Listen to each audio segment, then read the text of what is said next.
easy go.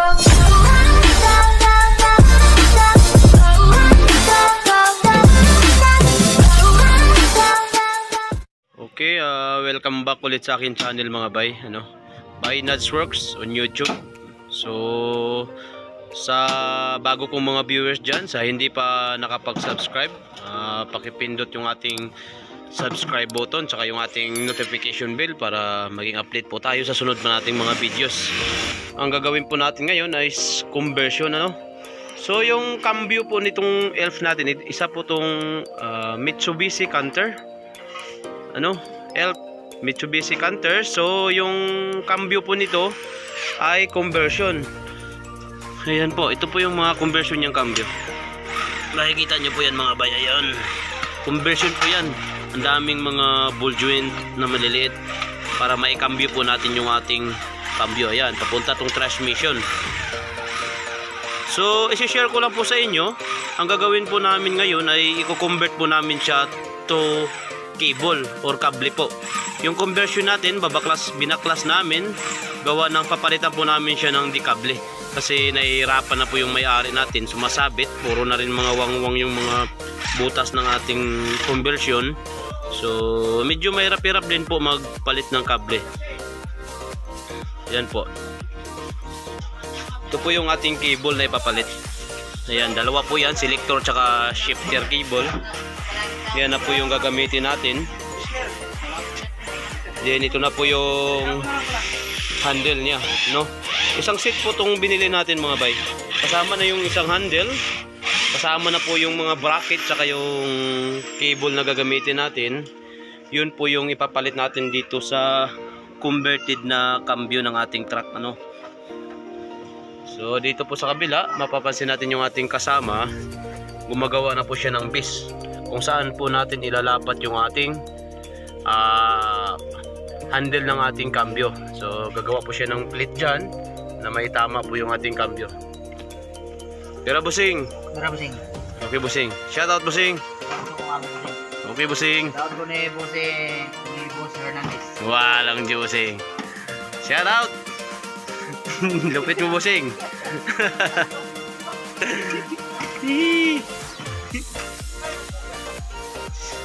Yan busing.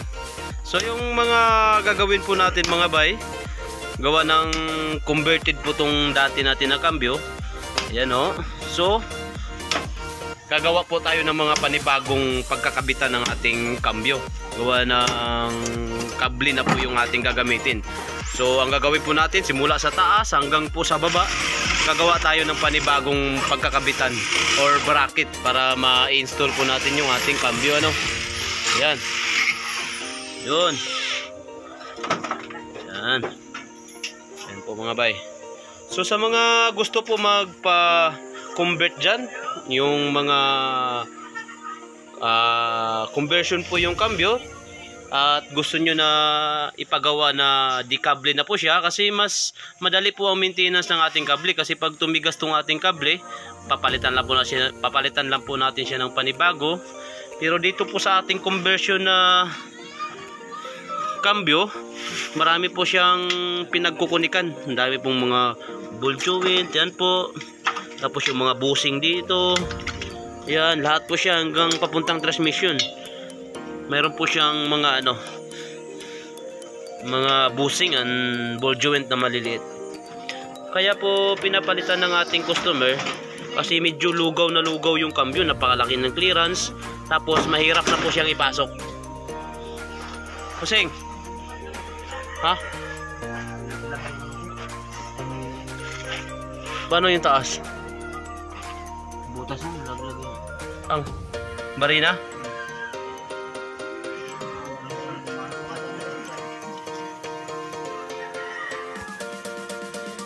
So dito po sa ilalim ng ating ulo ng ating truck mga bay, yan po. Binutasan po natin yan. Tapos dito may butas rin na yun. Yan po natin padadaanin yung ating kable. Yan. So dito natin yan sa padadaanin. Yun. Tapos dito naman po may binili po tayong bracket, binili ko to sa surplusan. So ito yung ikakabit natin sa transmission. Hahanapan natin ng magandang position to na hindi po mahirapan at maiaalayin po natin doon sa ating transmission. Kailangan maalayin po natin yung kable doon. Kasi dati naka-conversion to, mayroon siyang, ang original talaga niya na cambio nito is conversion. So naka-design siya for conversion. Pero yung gagawin natin ngayon, ikakable po natin siya mga bay. Ayan.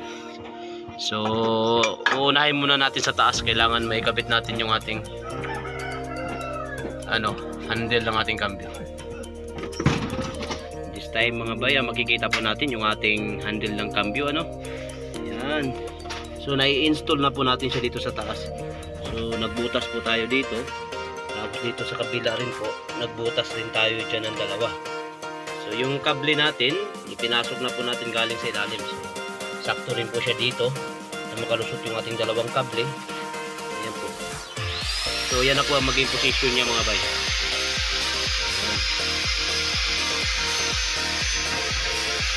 Pagkatapos po natin may install dito sa taas mga bay, makikita nyo po matibay na yung pagkakabit natin.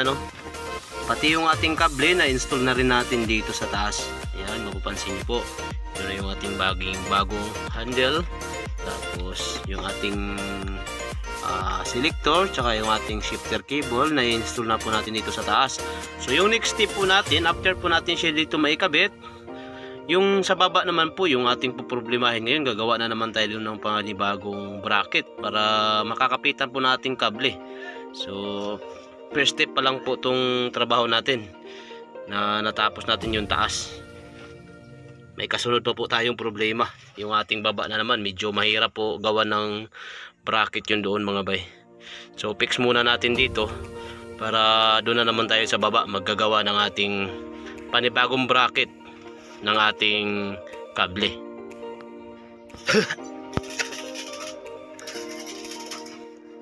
Natapos na po natin i-install yung cambio sa taas mga bay. So yung ginagawa po ng ating kasama ngayon, nailatag na rin po natin yung ating kable. Ayan po yung kable natin. Tapos yung ating kasamang mekaniko ngayon, nagagawa na po siya ng bracket. Ginagawa na po natin ng bracket dito sa baba para pagkapitan po ng ating cambio. Ayun na. Ano ba saying? Yari na. Ayan po mga bay, ito po yung ginawa natin na bracket para pagkapitan po natin yung kable papunta doon sa ating transmission. So mamaya po i-adjust lang po natin yung tamang clearance para makuha po natin yung tamang cambio. So kable na po yung nakakabit ngayon mga bay, hindi na po conversion. Yan, lalagyan pa natin ng cover yan mamaya. Yun. So sa mga gusto magpa-convert dyan, yung naka-conversion, yung gusto magpa-convert ng kable, pwede po tayo mag-service anytime, anywhere po tayo mga bay. So yung iba kasi, para medyo mababa na sa maintenance, pag nasira yung kable natin, hindi na tayo mahihirapan, papalitan na po natin agad ng automatic ng kable. Hindi na tayo magpapalit ng mga ball joint or ayusin yung mga busing na lumuluwag pag conversion yung gamit natin. Busing? Napapansin po natin ngayon mga bay na nakabit na po yung ating cambio. Ayun na yung ating cambio handle, nakabit na po natin yung ating cover. Ayan na po yung kabuuan po ng ating ginawang trabaho. So doon sa ilalim, na-install na po natin siya na maayos. So dito sa taas, nakumpleto na rin po natin lahat, na-adjust na po natin na maayos yung ating kable. So ang next step po na gagawin natin ay iti-testing. Yan, ito po yung ating neutral, naka-neutral po yung ating cambio ngayon. So medyo smooth na siya mga bay, dito po tulad nung dati. At saka yung clearance niya, maliit na rin po yung clearance. So primera, segunda, tercera, cuarta, quinta. So mapapansin po natin mga bayo, napaka-smooth na po ng ating cambio. Pwede po natin itulak siya kahit isang daliri lang. Ayan. So kaya yung trabaho na ginawa natin ngayon is tapos na po siya, kumpleto na po lahat. bago pala natin tapusin tong videos natin mga bay, kung bago ka po sa akin channel, huwag po natin kalimutang mag-subscribe, pindutin yung ating notification bell para maging update po tayo sa sunod pa nating mga videos. So sana may napulot po tayong discarded kaalaman kung paano po tayo mag-convert ng ating cambio. So yun lang po munang may share ko sa inyo mga bay. Abangan nyo pa po yung mga susunod nating mga videos. So sa mga bagong viewers dyan, marami po tayong videos dyan sa YouTube ko. Paki-visit lang po yung YouTube channel ko, paki-click yung videos, makikita nyo po yung mga tips and tutorial na mga ginawa ko doon. So maraming salamat po.